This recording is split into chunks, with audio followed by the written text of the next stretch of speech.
Hi guys, and welcome back to World of Tanks test server with Elneache. Today we're having a look at the OI, not the OI experimental, but the OI, the tier 6 Japanese heavy tank. Quick look in the garage for you, and look at what it is.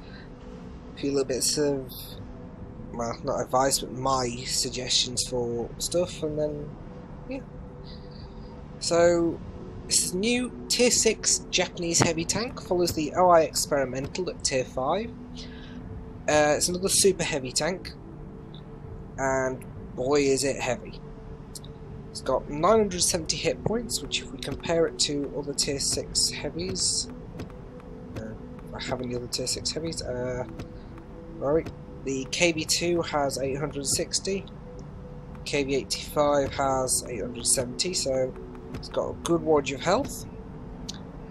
It weighs 152 tons, just over 150 in the setup I've got it at, and has an engine horsepower of 1200 again, which doesn't give it a very good specific power to weight ratio, but let's just see if it's here. No, it doesn't tell me. But this thing will reach a speed of 29.4 kilometers an hour. Has a reverse speed of 22 degrees, which for a super heavy tank isn't bad.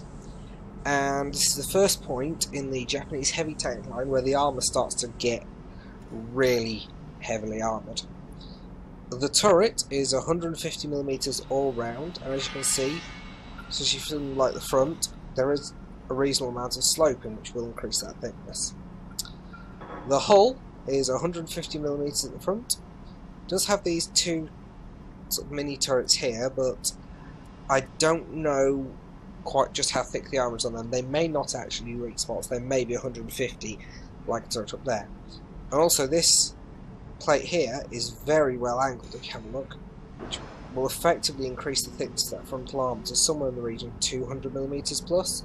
And down here, the angle of that plate down there, just, yeah, don't even think about shooting it. The side of the hull is 70mm, which isn't great, but it is very flat.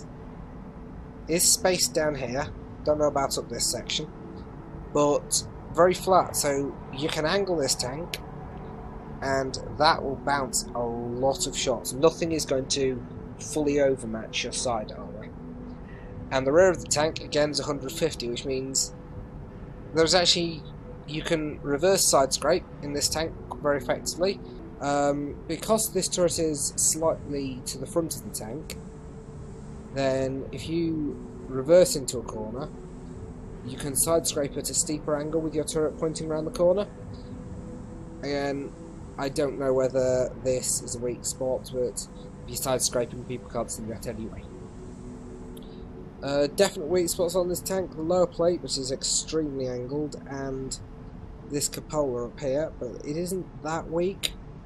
And also from the front, it is a very small target, because most of the time you're going to be firing up into it. Because this thing is huge. I mean, let's compare it to the TOG. This thing is bigger than a TOG. It's ridiculous. Turret reverse speed with it only has one turret, is 20 degrees per second, which is very slow. Has pretty standard view range of 370 and an averagely bad signal range of 425. That's a TOG. TOG has less view range but much better signal range. That's just my closest tier set. But the guns in this tank is where it gets interesting. Same as with the tier 5. You've got a choice of two. You've got 10cm Type 92 gun, which is similar to the 100mm D10T. I think it's the D10T. I don't know, I'm not wrong.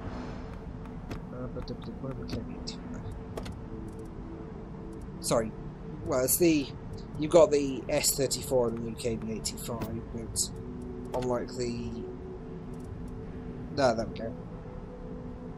Yeah, the D10T on the tier 7. It's very similar to your Russian dirt guns. It's not very accurate at .43. Has 175mm of penetration and 300 alpha damage. Rate of fire of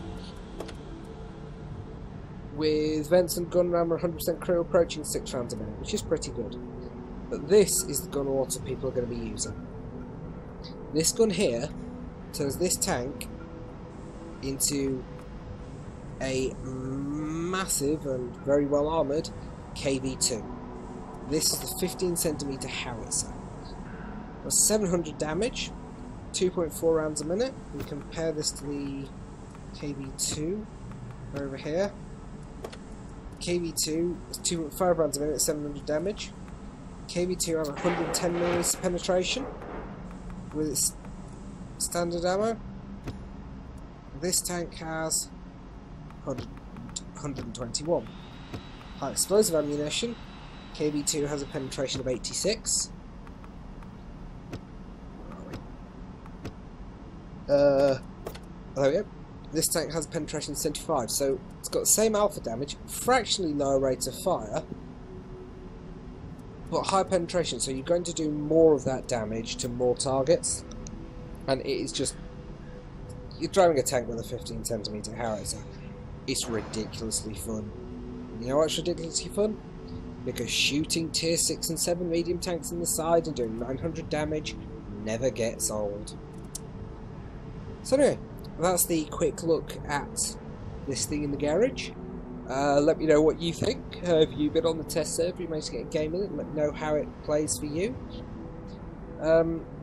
This whole thing with the slow top speed and good armour, that's going to be a theme for the rest of the... pretty much all the rest of the Japanese heavy tanks. All the way up to tier 10, but so you will get used to it, but you'll also get used to side scraping and angling with this thing, because you'll be using it from the moment you get this tank. When you go to this one, it's pretty much just a bigger, more heavily armoured version. So yeah, that's the quick look at the OI, the tier 6 heavy tank, or super heavy. Just a quick look at equipment. Just obviously skills. You'd want to go for 6th sense probably with your commander, or repairs. Gunner, you obviously they're not 100% trained, but I'd say with gunner you want to go for snapshot. Driver, you'd really want to go for off-road driving probably, or clutch braking. Increase your ability to manoeuvre the tank. Radio operators, just go for repairs, and with the loader. Equipment, now what I'd go for is large caliber gun rammer, improve that rate of fire. Vents helps you turn slightly faster, accelerate slightly quicker, slightly improve your rate of fire. And also, because this thing is a massive and slow target, artillery loves shooting at them. So I would suggest, if you can afford it, it is 750,000, you purchase the super heavy spar liner. This thing adds 50% armour protection from ramming and explosions, so if somebody drops a shell and it lands or hits the back of your tank and explodes, high explosive stuff, that armour will be treated as if it is 225mm thick when it comes to calculating the damage, which is just ridiculous. So that's what I'd go for. Your mileage may vary. Hope this has been a bit informative for you. I'll be covering tier 7, 8 and 9 in further videos, and hopefully I'll be able to get some gameplay of some of these for you as well to show you how they do. Obviously this is the test server, so everyone's firing high explosive anti-tank ammo and APCR, but we'll see what we can do. Take care guys, catch you next time.